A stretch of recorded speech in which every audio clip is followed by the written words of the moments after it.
자, 오늘 금강경 두 번째 공부 날인데요. 3강, 4강 공부를 하겠습니다. 잠시 한 5분 정도 참선을 하고 금강경 공부에 들어가도록 하겠습니다.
금강경 오늘 이제 공부인데요. 1강부터 3분까지 한번 같이 독송을 하고 시작할게요. 3페이지부터 같이 읽겠습니다. 이와 같이 나는 들었습니다. 어느 때 부처님께서 거룩한 비구 1250명과 함께 사이국 기수급 고덕원에 계셨습니다. 그때 세종께서는 공양때가 되어 가사를 입고 바루를 들고 걸식하고자 사위대성에 들어가셨습니다. 성 안에서 차례로 걸식하신 후 본래 처소로 돌아와 공양을 드신 뒤 가사와 바루를 거두고 발을 씻으신 다음 자리를 펴고 앉으셨습니다. 그때 대중 가운데 있던 수보리 장로가 자리에서 일어나 오른쪽 어깨를 드러내고 오른 무릎을 땅에 대며 합장하고 공손히 부처님께 여쭈었습니다. 경이롭습니다. 세존이시여, 열애께서는 보살들을 잘 보호해 주시며 보살들을 잘 격려해 주십니다. 세존이시여, 가장 높고 바른 깨달음을 얻고자 하는 선남자 선여인이 어떻게 살아야 하며 어떻게 그 마음을 다스려야 합니까? 부처님께서 말씀하셨습니다. 훌륭하고 훌륭하다 수보리여, 그대의 말과 같이 열애는 보살들을 잘 보호해 주며 보살들을 잘 격려해 준다. 그대는 자세히 들으라. 그대에게 설하리라. 가장 높고 바른 깨달음을 얻고자 하는 선남자 선여인은 이와 같이 살아야 하며 이와 같이 그 마음을 다스려야 한다. 예, 세존이시여라고 하며 수보리는 절거히 듣고자 했다. 부처님께서 수보리에게 말씀하셨습니다. 모든 보살 마살은 다음과 같이 그 마음을 다스려야 한다. 알에서 태어난 것이나 태에서 태어난 것이나 섭기에서 태어난 것이나 변화하여 태어난 것이나 형상이 있는 것이나 형상이 없는 것이나 생각이 있는 것이나 생각이 없는 것이나 생각이 있는 것도 아니고 없는 것도 아닌 온갖 중생들을 내가 모두 완전한 열반에 들게 하리라. 이와 같이 헤아릴 수 없이 많은 중생을 열반에 들게 하였으나 실제로는 완전한 열반을 얻은 중생의 아무도 없다. 왜냐하면 수보리여, 보살에게 자아가 있다는 관념, 계아가 있다는 관념, 중생이 있다는 관념, 영혼이 있다는 관념이 있다면 보살이 아니기 때문이다. 보살은 어떤 대상에도 집착 없이 보시해야 한다. 말하자면 형색에 집착 없이 보시해야 하며 소리, 냄새, 맛, 감촉, 마음의 대상에도 집착 없이 보시해야 한다. 수보리여, 보살은 이와 같이 보시하되 어떤 대상에 대한 관념에도 집착하지 않아야 한다.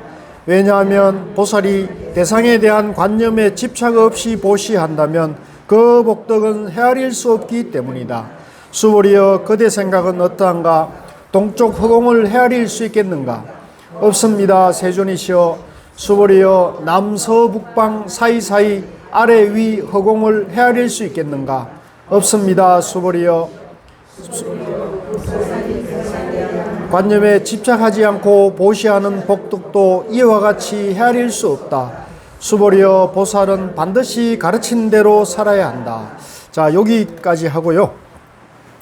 자, 우리가 이제 부처님께서 이 금강경을 설하기 전에 이제 마을에 가서 7집을 차례대로 이제 글씨 이제 탁발을 해서 공양을 드셨습니다. 그죠?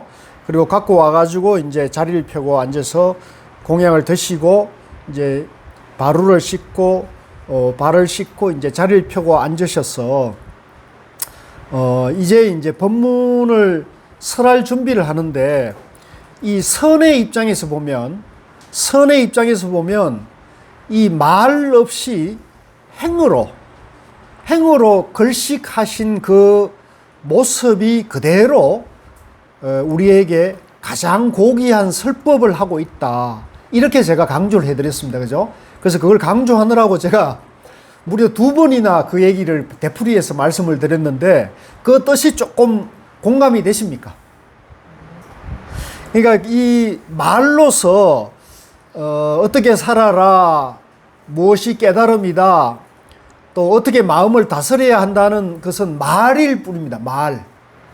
이제 말은 누구든지 할 수가 있잖아요. 말은 누구든지 할 수 있거든요. 말은 마구니도 할 수 있고 외도도 할 수 있고 말은 누구든지 할 수 있는 건데 말로 안 되는 게 있습니다. 그게 뭐냐면 행이죠. 행. 그렇게 사는 모습은 그게 안 되잖아요. 그래서 우리가 성인과 범부 중생을 가를 때 그 기준은 언행일치가 되느냐 아니냐의 차이거든요. 그러니까 말과 행동이 같이 가면 그런 사람을 우리가 성인이라 할 수 있고 도인이라 하고 또 깨달은 부처님이라 되는 거죠. 설사 이제 깨닫지 못했더라도 이제 공자, 맹자, 노자, 장자 또 뭐 소크라테스나 플라톤이나 아리스토텔레스나 또 예수님이나 이런 분들은 이제 이 깨닫지는 못했지만은 언행일치가 되는 분들이거든요. 언행일치. 말하시는 대로 그 행을 그래 하시는 건데, 이제 우리가 부처님 이외에 우리 인류의 모든 성인들은 언행일치는 되더라도 삶이 부처님처럼 이렇게 이 세상에 가장 낮은 밑바닥에 사는 삶의 음식 공양과 삶의 그 스타일을 가지면서도 마음이 누구보다 행복했던 분이 이제 부처님이거든요. 그래서 우리가 부처님이 다른 인류의 어떤 성인들보다도 저는 제 눈에 볼 때는 수승한 삶을 사신 분이다. 그 삶이 무려 45년이나 그랬거든요. 45년이나. 그러니까 돌아가실 때 80세에 돌아가셨는데, 이제 깨친 것이 이제 35세에 깨쳐서 80세 돌아가실 때까지 평생을 걸식을 하셨어요. 또 평생을 하루에 한 끼를 드셨단 말이에요. 그래서 우리 여기 흥구사 주의스님께서 지금 하루에 한 끼 드신다 그러더라고요. 저 큰 덩치의 스님께서 하루에 한 끼 드신다 그래가지고 제가 좀 명구스럽게 뵐 때마다 명구스러운데, 어쨌든 우리가 이제 부처님은 우리 보고 이제 잘 살아라, 이제 행복하게 살아라, 이제 모든 중생의 고통을 이제 도와주면서 살아라, 이렇게 말씀만 그래 한 게 아니라 당신이 고통받는 중생들과 더불어 같은 삶의 길을 가시면서도 마음은 이 세상에 누구보다도 행복했고 해탈하신 분이다. 그래서 우리가 지금 공부하는 금강경은 바로 그분의 우리가 말씀, 그분이 우리에게 삶을 어떻게 살아야 되는지에 대한 그런 말씀이니까, 이 뜻은 정말로 고귀한 뜻이고 정말 인류에게 저는 굉장히 귀중한 가르침을 주시는 것이다, 그런 생각이 들고, 오늘 이제 제가 책을 한 권 갖고 왔는데, 이제 도올 김용욱 선생께서 이제 금강경 강해라는 이제 이 책이 나온 지는 오래됐습니다. 이랬는데 이 책이 뭐 도올 김용욱 선생님 모르는 분이 없잖아요. 뭐 우리나라의 아마 최고의 철학자, 또 이분이 또 교수를 포기하고는 또 원광대학 한의학과에 가가지고, 그죠? 한의학 공부를 해가지고 한의사가 됐어요. 그래서 이분은 참 정말 대단한 분인데, 이제 이분이 이 책에서 뭐라고 얘기하고 있냐면, 이 금강경은 인류 최고의 어떤 책이다, 이렇게 극찬을 해놓은 게 있어요. 금강경에 대해서. 그래서 내가 그 부분은 전적으로 공감을 하거든요. 이 김용욱 선생님 말씀하고 저는 그 부분이 견해가 같은데, 제가 이 책을 가져온 거는 그런 견해가 같은 면도 있지만 견해가 또 다른 부분도 부분적으로 보이더라고요. 특히 이제 어떤 부분이냐면, 이 도올 선생은 이 책에서 이 금강경은 선하고 아무 관련이 없다, 금강경은 선적으로 보면 안 된다, 이렇게 역설을 해놨어요.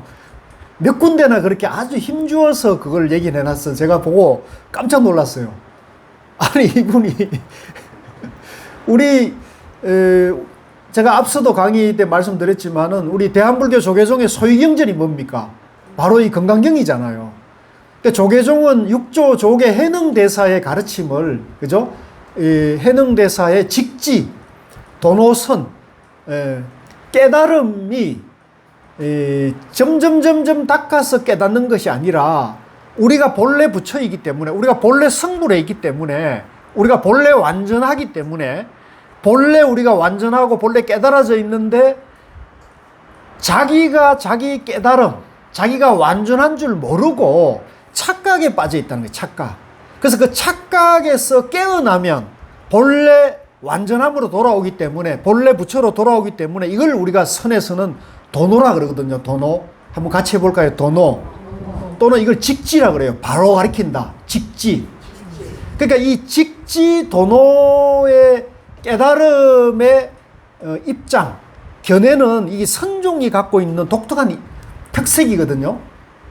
그리고 이게 부처님의 또 깨달음이고, 근데 이걸 이제 이 도올 선생은 이거하고 금강경은 아무 관계가 없다, 이렇게 이제 힘주어서 역설하고 있는 걸 보니까, 제가 봤을 때 이 도올 선생이 부처님의 깨달음도 모르고 선도 모르시고 또 금강경도 모르시는 게 아닌가 하는 생각이 들어가지고 제가 오늘 저도 좀 제 입장에서 신랄하게 뭐 만나주면은 제가 만나서도 할 수 있습니다만은 저 같은 사람 만나줄 것 같지도 않고 그래가지고 도올 선생도 유튜브하고 책을 내서 이렇게 하더라고요. 그래서 저도 한번 이제 유튜브하고 제가 이제 나중에 금강경 책을 내려고 그래요. 그 내면서 도올 선생의 이 전체적인 견해는 내가 굉장히 공감하지만은 이 선에 대한 그 견해에 대해서는 저는 동의할 수 없고 이거는 도올 선생님이 선에 대해서 저는 무지하기 때문에 이제 결국은 선에 대해서 무지하다는 것은 불교의 부처님의 깨달음에 대해서도 무지하다는 걸로 볼 수가 있거든요. 그래서 제가 여러분들 이해를 돕기 위해서 우리 도반님들을 위해 가지고 불교란 무엇인가를 갖다가 다시 한번 하는데 요 불교란 무엇인가라는 강의는 제가 도올 선생님에게 전하는 헌정의 강의라고 할 수 있습니다. 그래서 도올 선생님 혹시 제 이 강의를 보시고 하실 말씀 있으면 제가 언제든지 만나드리겠습니다. 찾아뵙겠습니다. 자, 요 프린트를 보셨죠? 예, 받았죠? 자, 그래서 여러분들 불교가 뭔지를 한번 정리를 간단하게 해드릴게요. 자, 우리가 이제 절에 열심히 다니고 뭐 앞에 앉아 계신 분들이 다 절에 한 뭐 수십 년 다니시는 분들 아닙니까? 이제 그런 분들인데 가가지고 이제 예를 들면 손주가 할머니, 할아버지, 불교가 뭐예요? 이렇게 말하면 뭐라고 답하실 겁니까? 부처님이다, 아가야. 부처님의 가르침이다. 이렇게 말씀하셔야 돼요. 근데 이걸 말하면 어디 가서 제가 강의할 때 이런 말씀을 드리면 제대로 그냥 분명하게 이렇게 힘있게 대답하는 분이 많지가 않아요. 예. 쭈삣쭈삣 하시거든요. 예. 근데 이제 다시 한번 정리하면 제가 이제 손주라고 생각하고 여러분들이 이제, 가르쳐 준다고 생각합니다. 불교가 뭐예요? 부처님의 가르침이다. 그죠? 아시겠죠? 예. 그러면 불교란 무엇인가? 부처님의 가르침이다. 그 다음에 또 질문이 나오죠. 부처님은 누구예요? 그렇죠. 깨달은 분이에요. 이게 딱, 이렇게 답하셔야 돼요. 불교란 부처님의 가르침이다.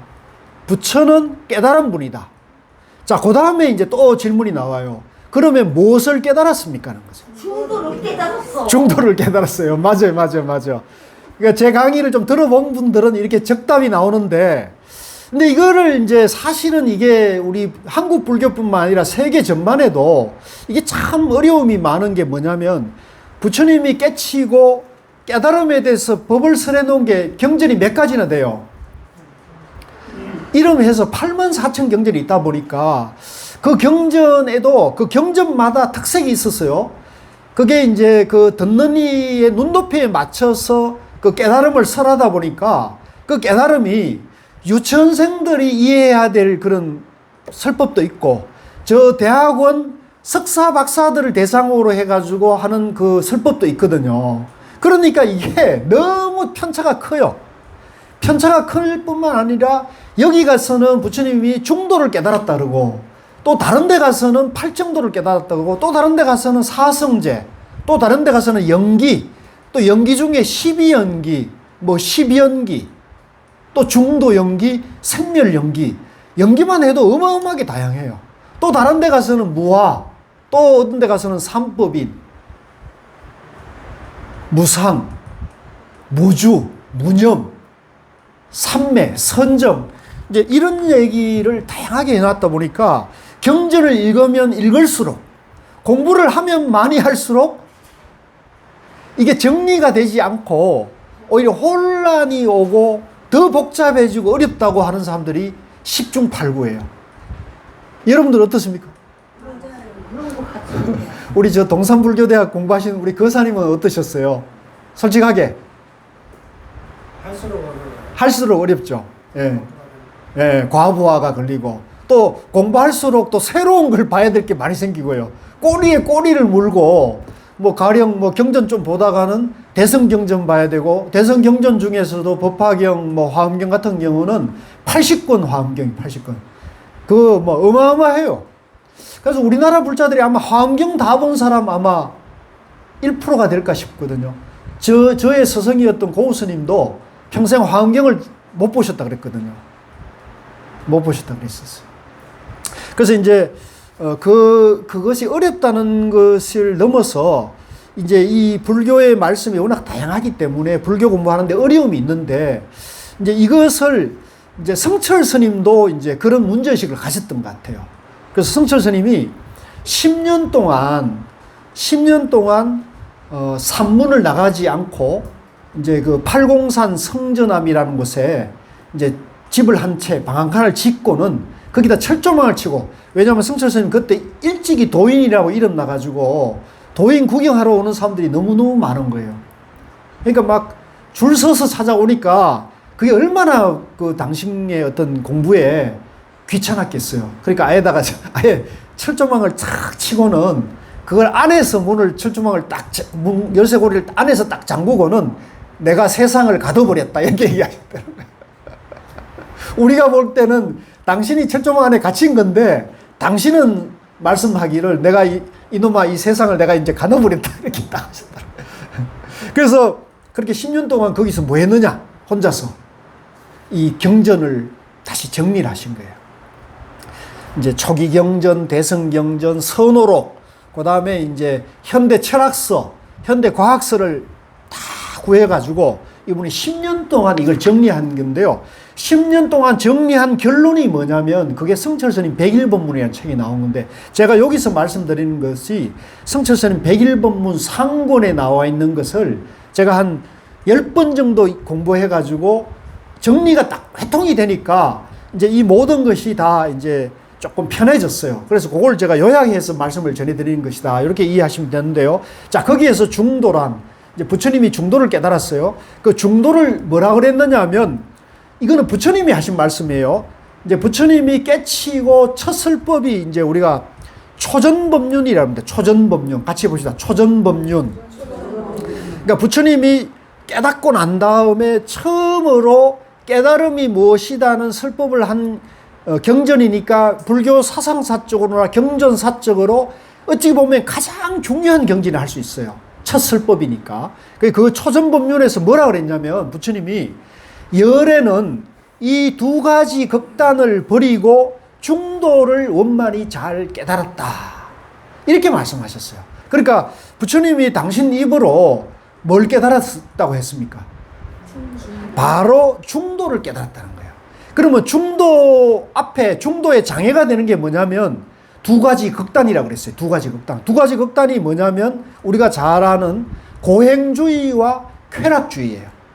그러니까 부처님께서도 출가 전에는 왕궁의 왕자로 태어났으니까 쾌락주의를 누리셨거든요. 부처님도 뭐 아시는 분도 아시지만 부인이 한 분이 아니에요. 후궁이 여럿이 있었다고요. 그러니까 뭐 맛있는 거, 그죠? 또 뭐 온갖 향락을, 사치 향락을 다 누리신 분인데 이 쾌락으로 행복을 찾았습니까? 행복을 못 찾았단 말이에요. 부처님께서도. 그래서 이 쾌락으로는 행복을 누릴 수 없구나. 생로병사의 괴로움을 해결할 수가 없다는 결론을 내리시고 이분이 야반도주를 한 거예요. 처자식을 버리고 가출을 했단 말이에요. 그러니까 만약에 부처님이 이 가출을 해가지고 깨닫지 못했으면 이분이 영원히 가출을 한 건데 이분이 다행히 깨달아가지고, 그죠? 이 위대한 그 해탈 법문을 해줬기 때문에 이분이 출가가 된 거예요, 출가가.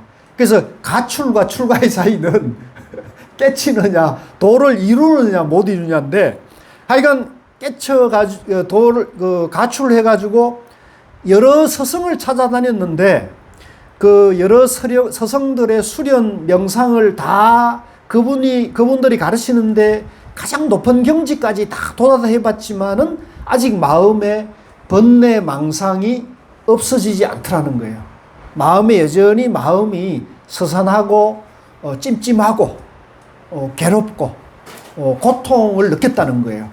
그래서 그 당시에 고행주의라는 흐름이 있었어요. 그래서 이 고행주의자들은 내 마음 안에 이 번뇌 망상을 없애려면 내 이 육신을 아주 혹독하게 가혹하게 육신을 다루면 내 육신 안에 있는 잘못된 영혼들이 가출을 해서 내 육신이 청정해질 거다고 이렇게 믿은, 이게 고행주의자들이에요.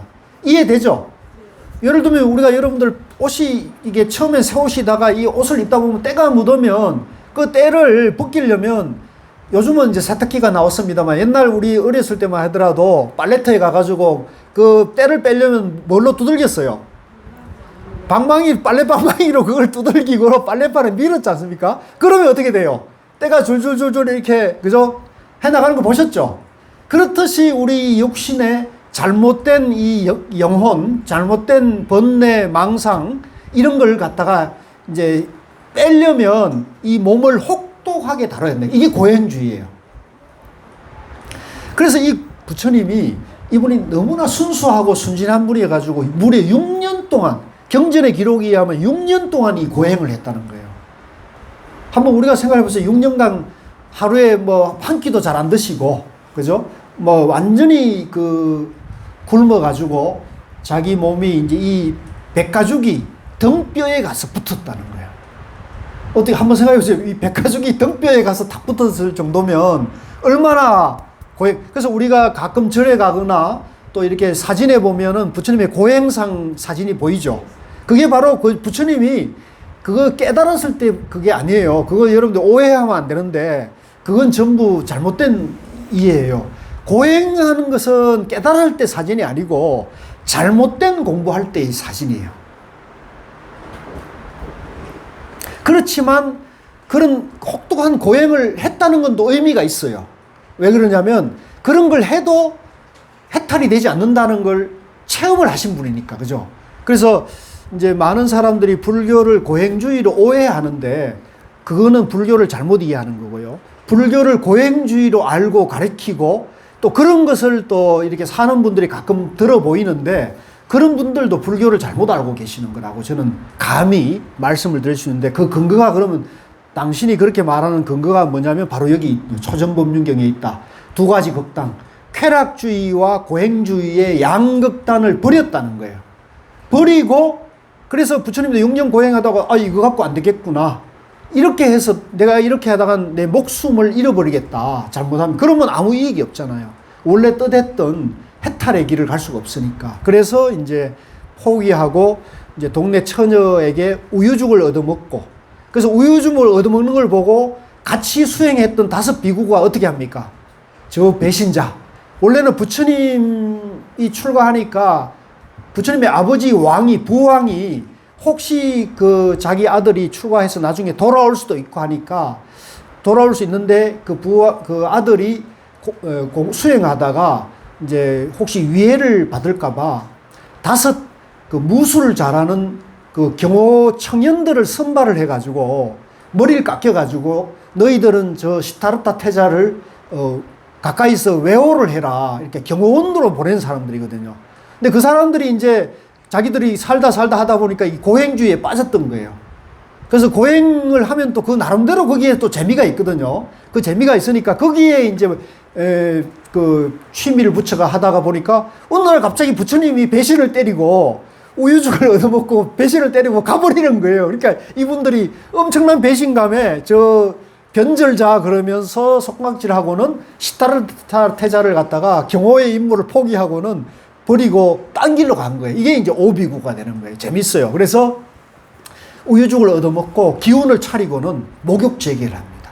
그래서 이 때를 한 5, 6년 동안 몸을 안 씻을 거 아닙니까? 그러니까 이 턱을 촥 해가지고 일단 몸을 개운하게 청정하게 하고 기운을 회복하고는 이제 굳은 결심을 합니다. 이 고행주의로 안 되고 쾌락이 안 되고 내가 고요히 내 길을, 새로운 길을 가리라, 이렇게 해서 이제 조용한 숲을 찾아가지고 멋진 보리수 아래에 이제 탁 가가지고는 거기서 이제 앉아서는 내가 깨치기 전에는 일어나지 않겠노라 혼자서 굳은 결심을 하고 거기서 이제 좌선을 하면서 명상을 들었는데, 정말로 운이 좋게도 그날 밤 철야를 하면서 새벽별을 보고는 깨달았어요.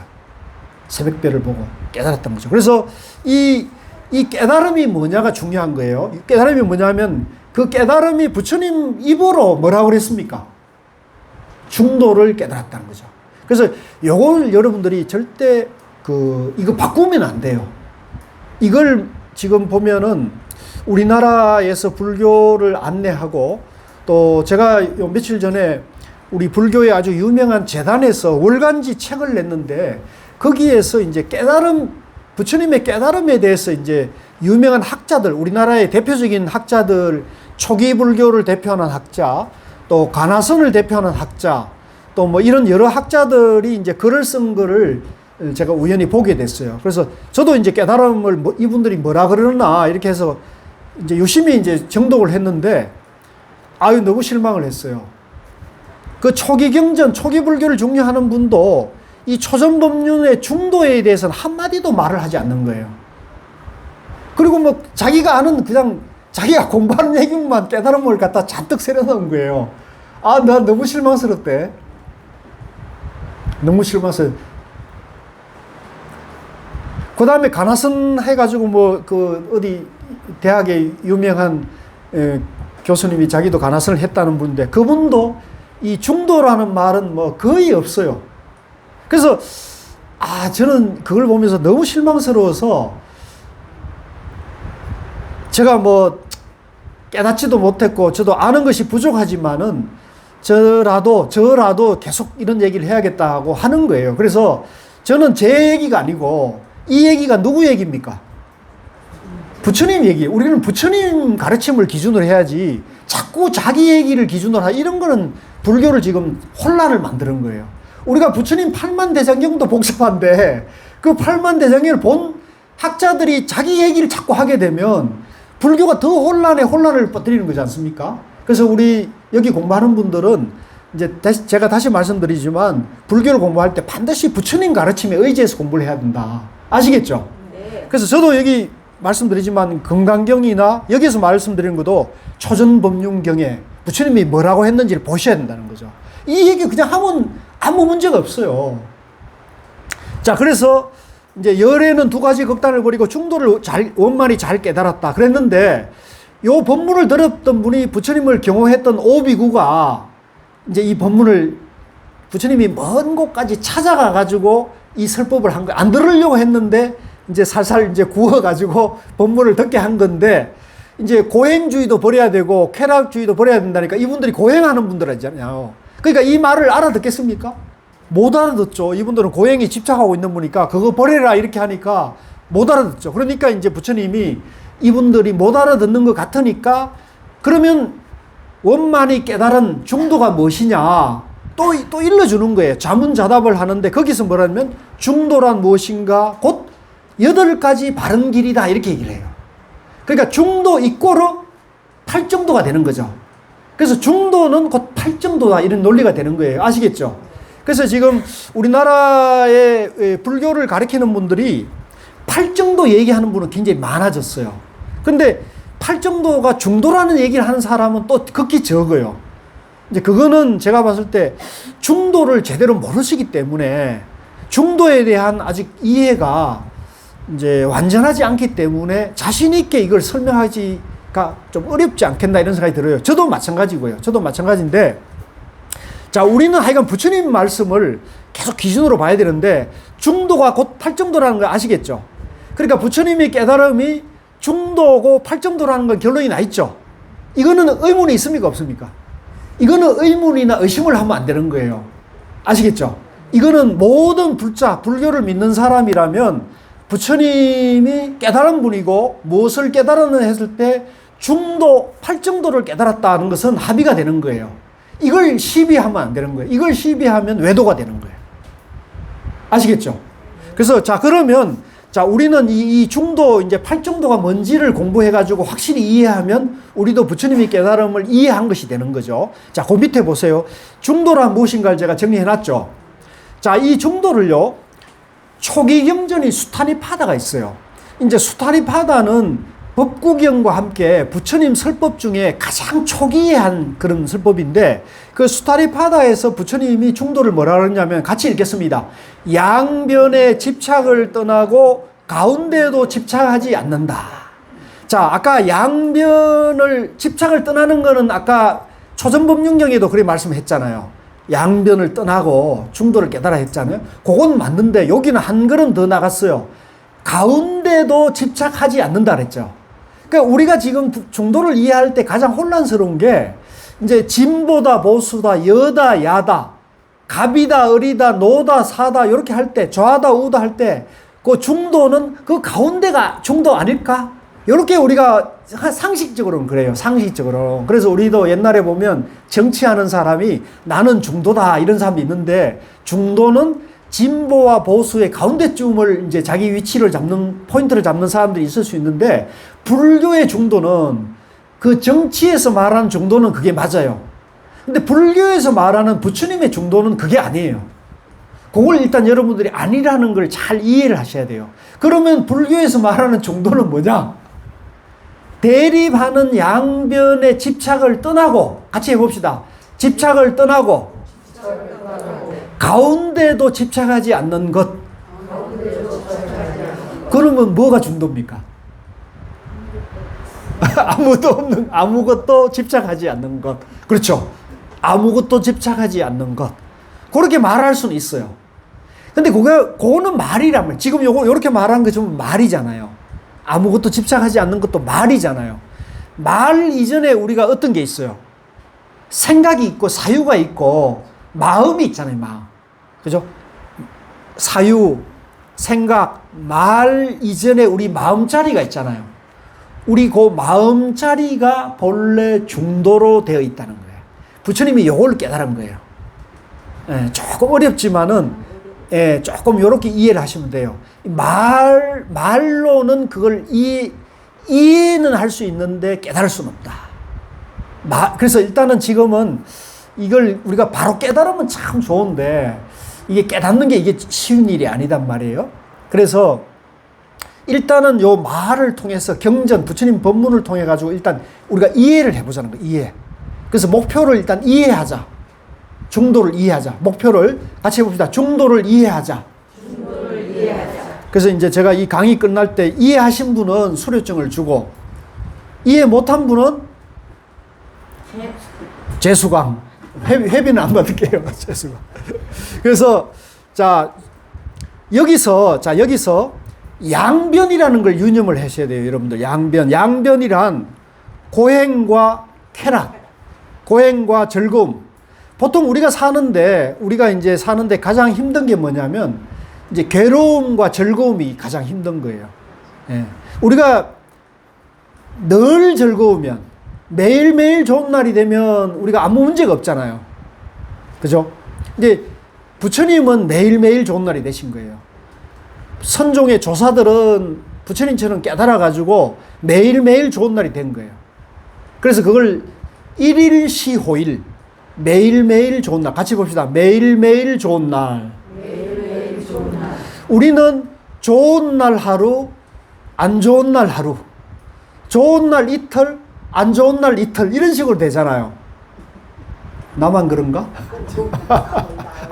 안 좋은 날 사나흘, 좋은 날 하루, 어쩌다 하루, 운 좋은 날 하루. 예.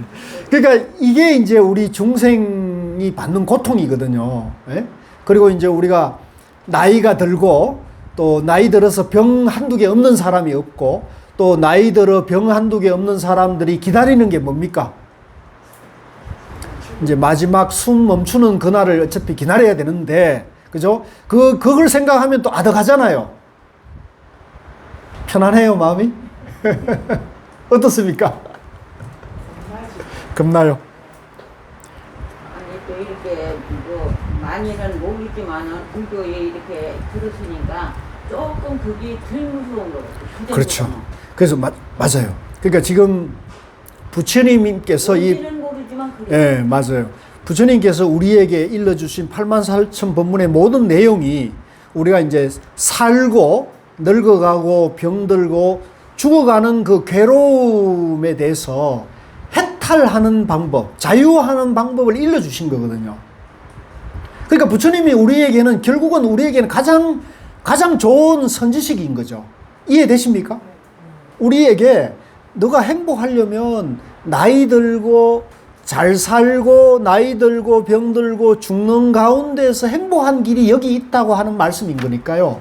그러니까 우리 여기 우리 흥국사 불교대학에 오신 우리 도반님들은 정말로 복이 많은 분들이 있는 거죠. 그런 면에서 봤을 때는. 안 그렇습니까?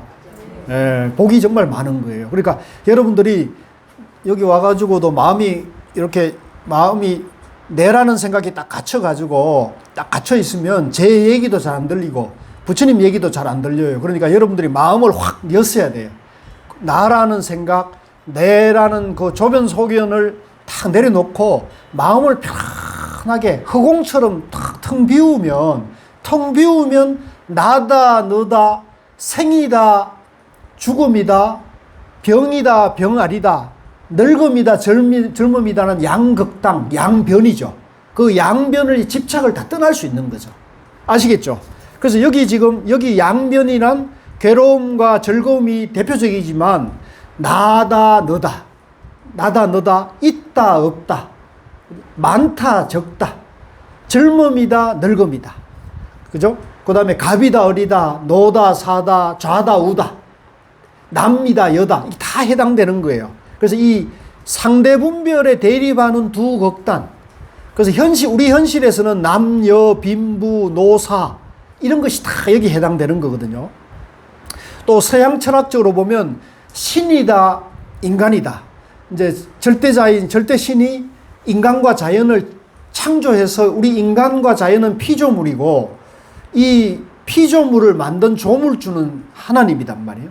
그러니까 이게 이제 신과 인간이라는 이원론적 이분법적인 철학 사고 세계관이 서양 철학의 골격이에요. 반면에 동양 철학은 이론론이죠. 이제 이 우주는 태극이고 하나다. 또 노자 장자처럼 무의자연이다. 또 우리 불교처럼 연기설이다.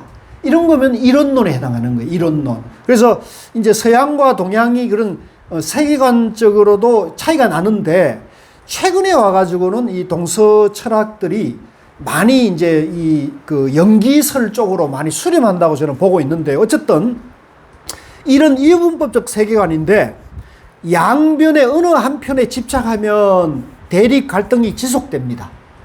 그래서 이 양변에 집착하는 대립 갈등을 비우면 그 집착을 비우는 거죠. 집착을. 그러니까 나다 너다 며느리다 시어머니다 남편이다 부인이다 부모다 자식이다 그죠? 이제 갑이다 을이다 노다 사다 이제 안다 모른다 깨달았다 못 깨달았다 이런 상대되는 양변을 비우면은 중도가 되는 거죠.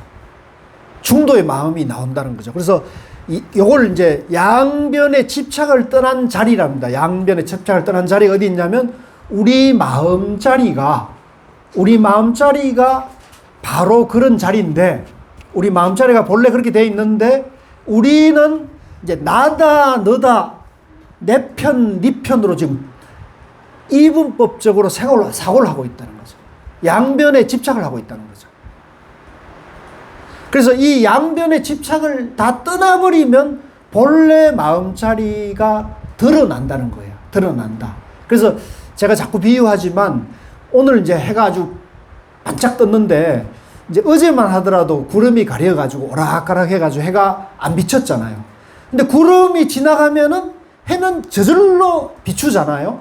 그러니까 우리 마음자리에도 나다 너다 내 편 네 편 좌다 우다 진보다 보수다 여다 야다 뭐 윤석열이다 문재인이다 이런 시비는 별로 없어요. 이런 분별에 집착하고 있으면 이 본래 마음자리가 밝은 태양이 먹구름이 꽉 막혀버리는 거예요.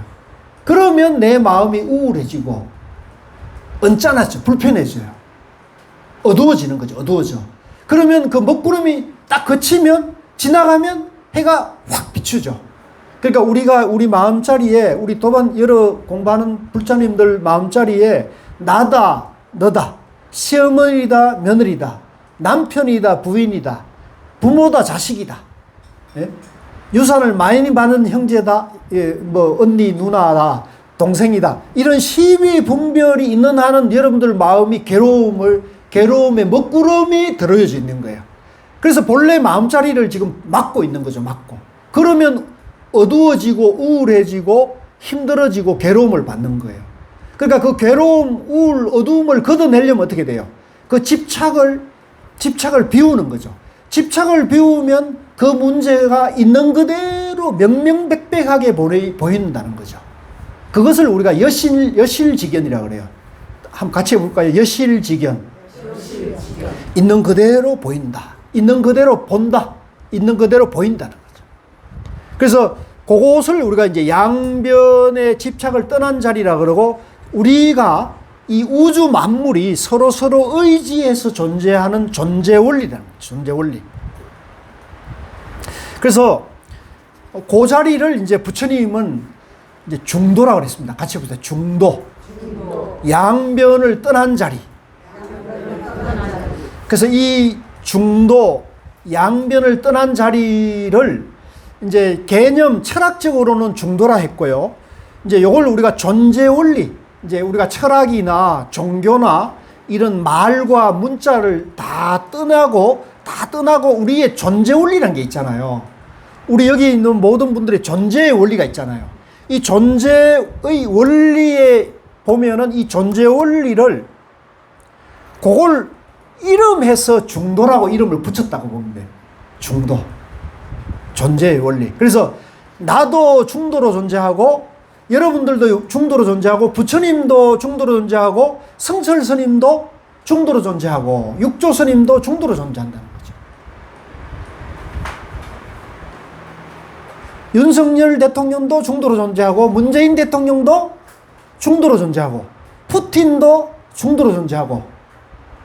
아시겠어요? 교회 나가도 중도로 존재하는 거고, 절에 나와도 중도로 존재, 절에 안 나와도 중도로 존재. 이게 좀 감이 와야 되는데 됩니까? 안 와요? 그러니까 이걸 잘못 오해하시면 안 돼요. 불교를 믿는 사람은 중도로 존재하고 교회에 나가는 사람은 중도가 아니다가 아니란 말이에요. 이걸 이해하는 게 중요해요. 세상 만물이 중도라는 거죠. 중도라는 거. 세상 만물이 중도로 존재한다는 걸 일단 이해를 하시면 돼요. 어렵죠? 요걸 저는 외람됩니다만 요걸 조금 이해하니까 그렇게 기분이 좋더라고요. 마음이 편해지더라고요. 그래서 이제 제가 자꾸 반복하는 겁니다. 여러분들이 이해하십시오.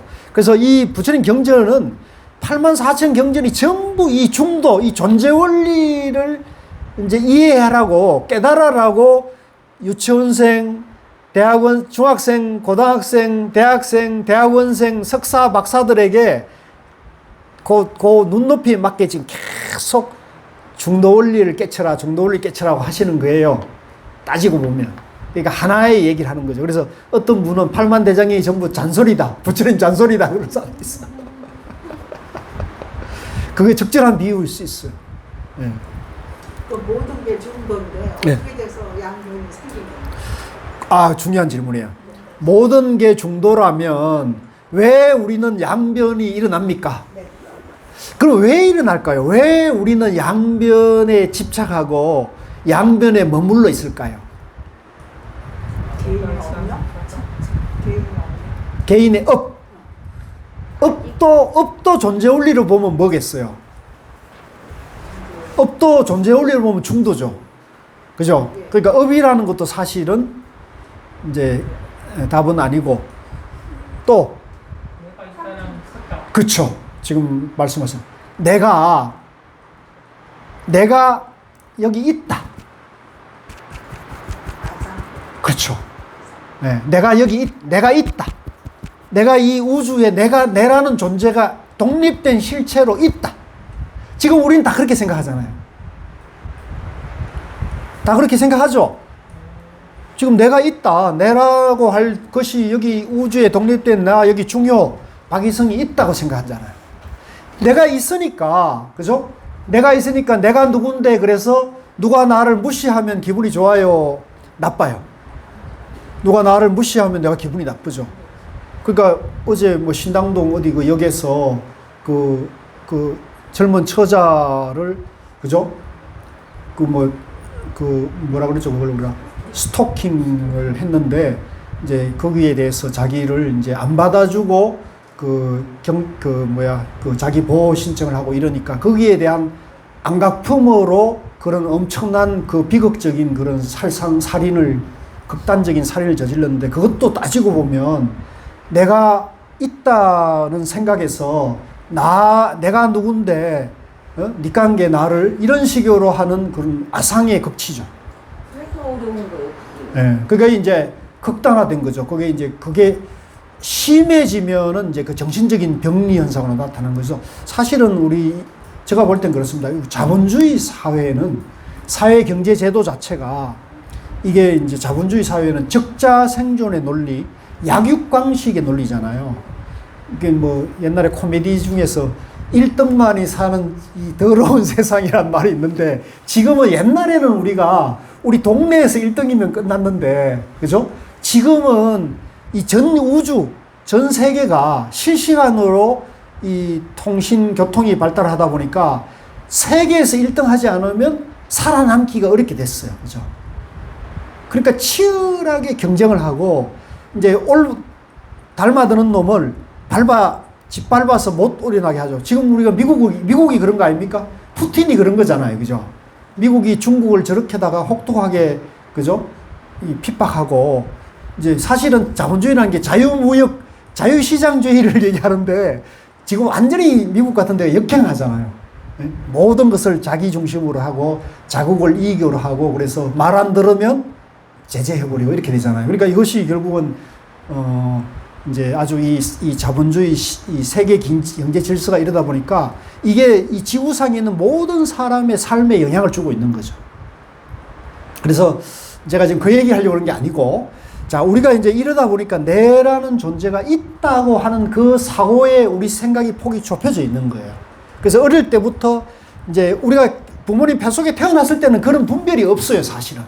없는데 사회화되고 가정적으로 자라오면서 이제 아상을 갖추게 되고, 네가 있고 네 것을 챙겨야 된다, 그런 얘기를 듣게 된다고요. 그러니까 이제 그것이 결국은 이제 내라고 할 것이 없는데 이제 내라는 것에 집착하는 그런 견해가 되는 거죠.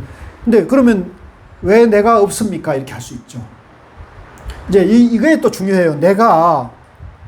내라고 할 것이 없다는 걸 이해하는 것도 굉장히 중요해요. 그렇다고 공산주의가 좋은 건 그건 말할 것도 없죠. 멸망.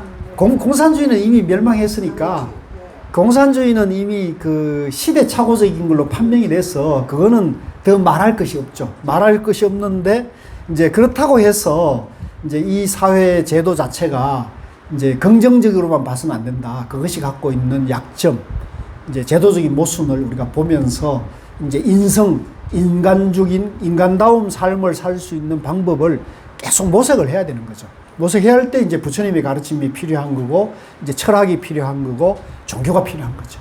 그래서, 그런데 이제 여기서, 자, 오늘 이제 그 얘기까지는 할 수 없고, 내라고 할 것이 본래 없는데, 왜 없느냐면, 이제 내가 여기 존재하려면, 자, 요거는 이제 듣고 가세요. 내가 여기 존재하려면, 여기 지금 내가 목숨, 생명을 유지하는데 가장 중요한 조건이 뭐냐면 산소가 있어야 돼요, 산소.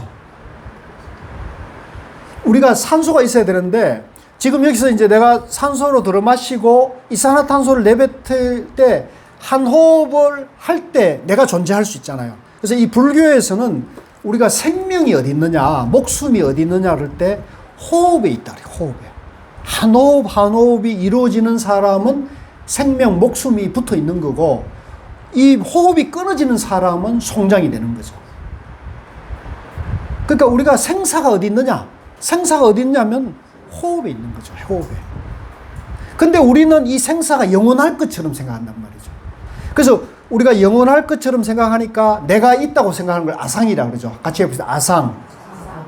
내가 있고 내가 사람이라고 생각한단 말이에요. 내가 이 지구상에 있는 뭐 식물, 동물과 달리 나는 사람이다는, 사람이니까 우월하다는 우월의식을 가지고 있어요. 그죠? 그래서 이걸 인상이라고 합니다. 인상. 그 다음에 인상인데 내가 사람인데 사람 중에 부처다, 보살이다, 중생이다 중에 나는 부처입니까? 중생입니까? 보살입니까? 부처, 보살, 중생 중에 나는 뭡니까? 부처라고 생각하십니까? 아니, 내가 크게 잘못 생각했네. 내가 부처님 앞에 지금 모셔놓고 부처님 말씀을 얘기하고 있네. 중생이라고 지금 착각하고 있단 말이에요, 우리는. 그죠? 그러니까 내가 사람이고 나는 내가 있고 내가 사람이고 나는 중생이다. 그게 이제 중생상. 예. 그 다음에 중생인데 내가 있고 내가 사람이고 내가 중생인데 이 내가 몇 살이다 이게 있잖아요. 몇 살. 예? 내가 60이다, 내가 70이다. 이게 또 계급장 아닙니까? 그래가지고 우리가 저 시장 바닥에 싸우면 제가 처음에 하는 얘기가 뭐예요? 너 이놈, 너 몇 살이야? 이거잖아요. 어? 이게 수자상이에요, 수자상. 그러니까 같은 사람끼리 싸우면 나 임마, 너 인간이야? 이렇게 인간이다. 그러면 너 몇 살이야? 이렇게 되는 거예요. 너 사람이야? 나 사람이다. 그러면 너 몇 살이야? 이렇게 수자상. 예, 요거는 내가 오늘 무비스님 건강력을 보고 내가 배웠어요. 무비스님은 이 수자상을 나이로 보시더라고요. 나이로. 네, 나이로. 그게 굉장히 독특한 해석이에요.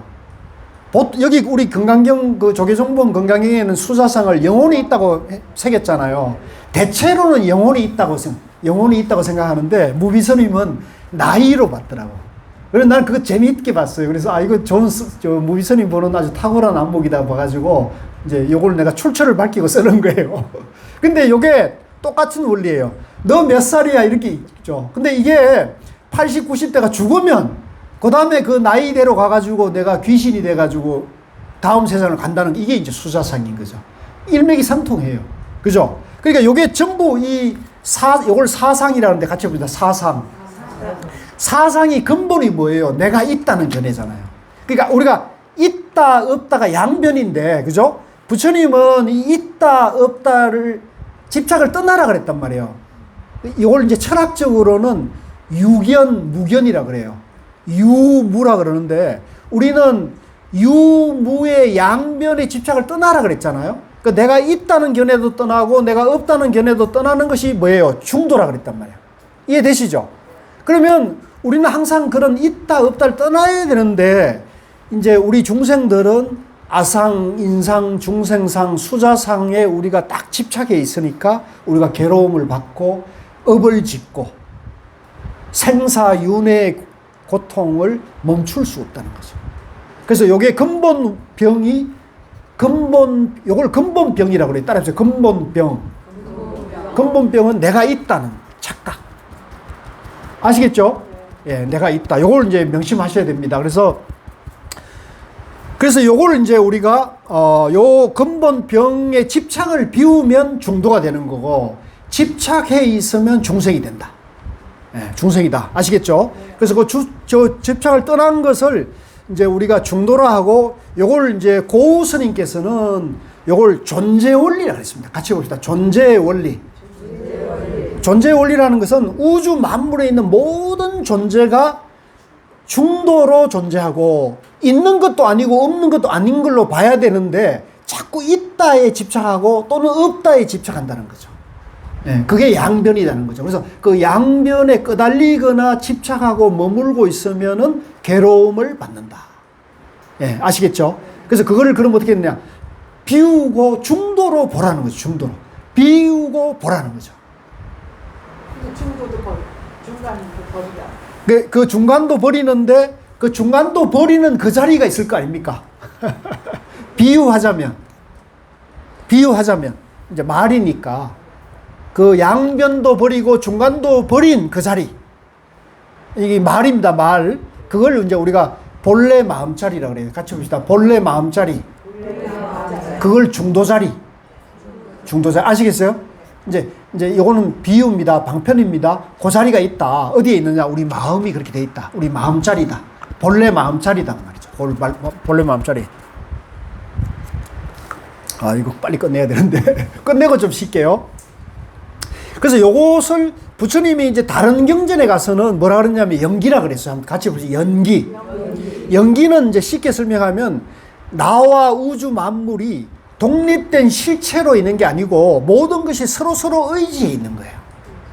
예를 들면 우리가 오늘 여러분들이 다 자동차나 기차를 타고 왔을 거예요. 그죠? 그러면 그 자동차도 한 2만 개 내지 3만 개의 부속품이 연기로 얽히고 설켜가지고 자동차가 움직이는 거란 말이에요. 근데 그게 사실은 자동차를 분해해 보면 실체가 있어요, 없어요? 뜯어보면 이게 실체가 없어요. 이게 그냥 연기로 돼 있는 거예요. 여기 지금 이 고향 흥국사의 설법전도 이렇게 멋있게 한옥식으로 돼 있지만, 우리가 여기서 공부를 잘하고 있지만, 이게 모양은 이렇게 갖춰져 있지만 이걸 하나하나 뜯어보면 어때요?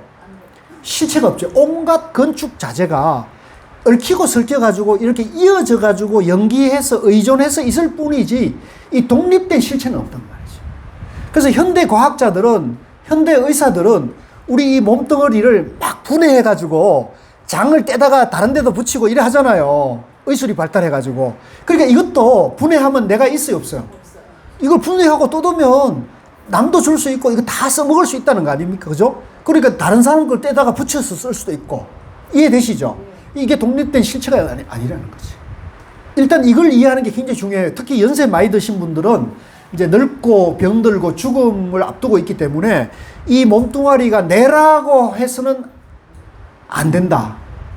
또 내가 아닌 것도 아니다. 이게 중요해. 내가 아닌데 또 내가 아닌 것도 아니다. 왜냐면 이걸 내가 아니라고 그래가지고 막행하고 막식하고 막 대충 살지 이러면은 금방 살찌고 운동 안 해주면 이게 또 병이 금방 더 커지잖아요. 그러니까 이게 내도 아니지만 내가 아닌 것도 아닌 거예요. 그러니까 이걸 어떻게 해야 돼요? 잘 모셔야지. 잘 모셔야 돼요. 굉장히 중요한 거예요. 안 그러면 더 큰 괴로움을 받으니까 더 고생하잖아요. 안 그렇습니까? 굉장히 고생합니다. 그러니까 내가 아니지만 또 내가 아닌 것도 아니다. 이게 중도라는 거죠. 아시겠죠? 이게 지혜예요. 그래서 이 몸을 건수하는 걸 놓고 우리 여기 북한산을 다람쥐처럼 다니던 우리 옆에 두 번째 보살님 계신데 저분이 언젠가 그러시더라고요. 옛날에 저기를 수십 번도 더 왔다 갔다 날뛰었는데 지금은 무릎이 아파가지고 겨우 걷고 다닙니다. 그러시거든요. 그러니까 저런 같은 경우는 젊었을 때 믿고 이 무릎을 이제 혹사를 했겠죠. 그 과보를 받아야 안 받아요. 그러니까 너무 과신하고 이러다 보니까 이제 이 무릎을 이제 고생시킨 거죠. 그죠? 그러니까 지금 내가 무릎이 아프고 이렇게 하는 거는 뭐예요? 아, 내가 지은 과보다, 업이다 생각하면 그냥 편안하게 받아야지. 아이고, 내가 젊었을 때 왜 그랬을까? 이렇게 생각을 돌려봐도 이건 소용없잖아요. 이거 지나간 거기 때문에 그렇게 생각할 필요 없어요. 그거는 지나간 거기 때문에 지금이라도 요거를 잘 간수해서 남아있는 거라도 내가 그죠? 적절히 운동해주고 영양 보충을 해주고 이렇게 해줘야 한단 말이죠. 그래서 그게 중도라는 거죠. 그래서 연기 이해하셨죠? 그 중도의 내용이 연기다. 따라해보세요. 중도의 내용이 연기다. 근데 연기를 이해하셨으면 여러분이 연기니까 이 나와 우주 만물이 나라고 할 실체가 없으니까 무아도 이해되시죠? 나라고 할 것이 없는 무아란 말이죠. 이해되시죠? 무아다. 한번 같이 봅시다. 무아다.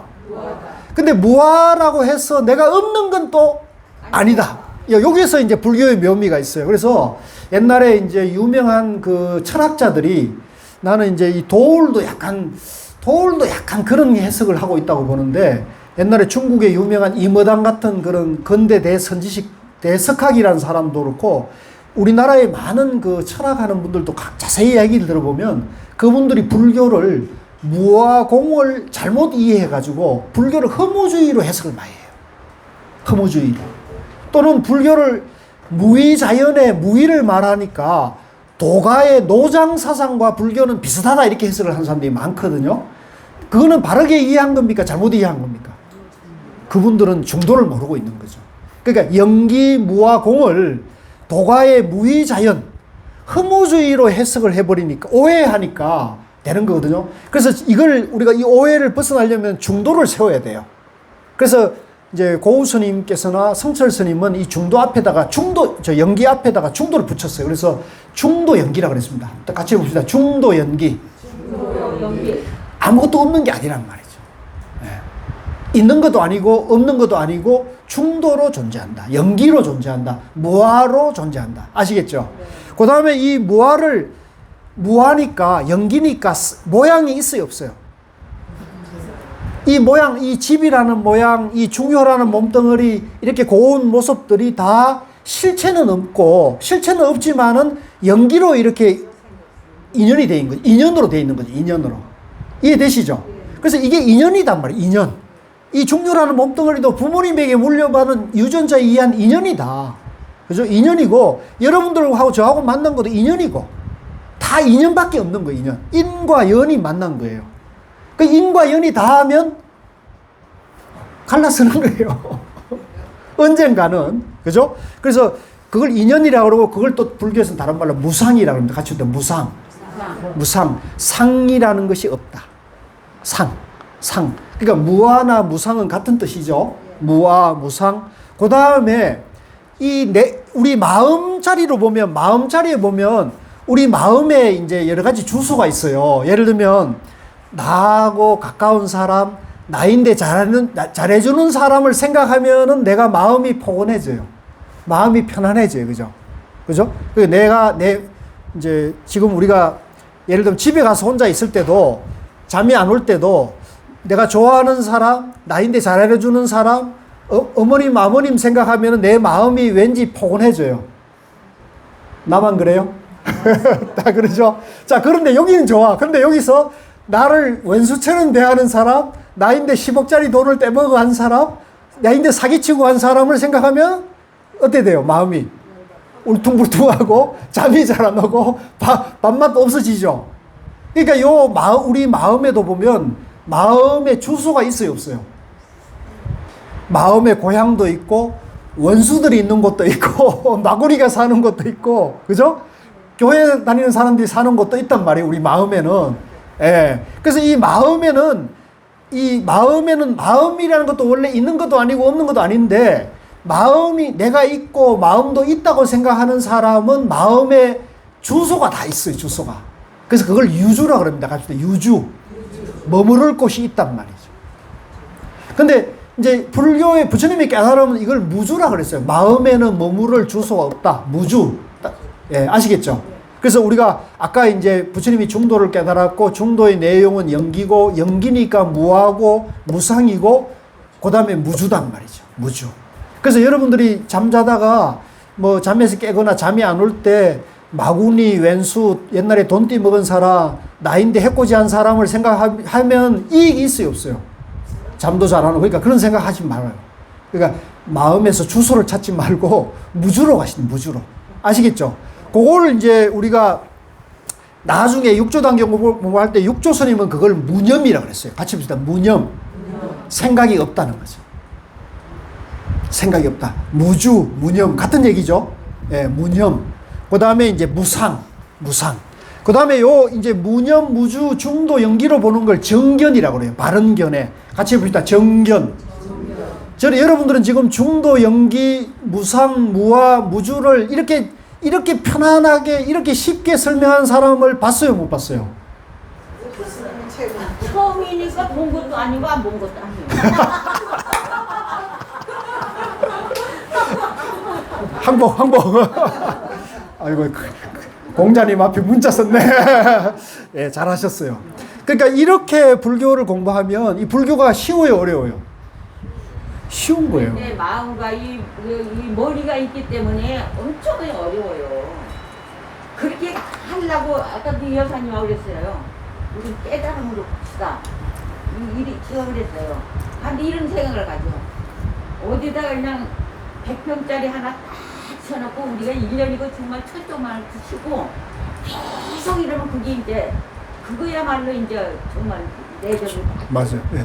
그래서 우리 해가 조립하고 그러면 말짱이 여기 있다가 여기로 가려. 예.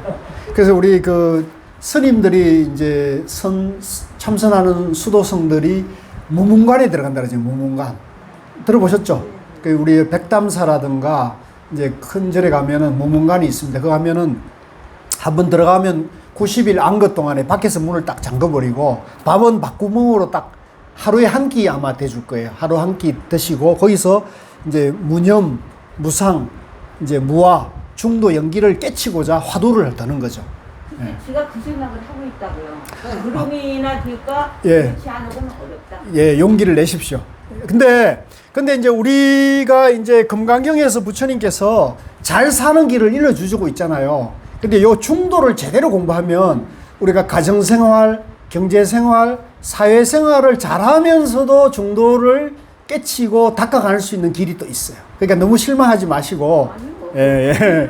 자, 마음을 예. 먹고 예. 그런 행동을 보여야 해요. 그래서 이제 우리 도반님들이 일단은 중요한 것을 일단 논리적으로, 이론적으로라도 중도, 연기, 무아, 무상을 이해하시는 거. 어느 정도 이해되셨죠? 아, 이거 여러분들이 강사를 잘 만난 거예요. 그죠? 예. 이해 안 된 분들은 강사를 잘못 만난 거예요. 여러분들을 낙담하지 마시. 내가 아직 이해가 안 된다 그러면 강사를 잘못 만난 거니까 더 좋은 강사를 찾아보시고요. 자, 그런데 이제 일단은 중요한 거는 이게 내 존재 원리고 중도고 연기고 무하고 무상이고 무주고 무념이다. 이걸 이해해서 보는 걸 우리가 정견이라 합니다. 같이 보세요. 정견. 그러면 우리가 바른 견해가 서면은 부처님이 깨달은 눈, 내 존재 원리대로 보게 되면 우리가 지혜가 나온다는 거죠. 같이 봅시다. 지혜. 그래서 우리가 여기 지금 금강 반야지혜를 가지고 깨달음으로 간다 그랬잖아요. 다이아몬드 같은 지혜가 바로 중도 연기를 말하고 있다. 결론이 났죠? 네. 예, 쉽습니까? 어렵습니까? 어려워요.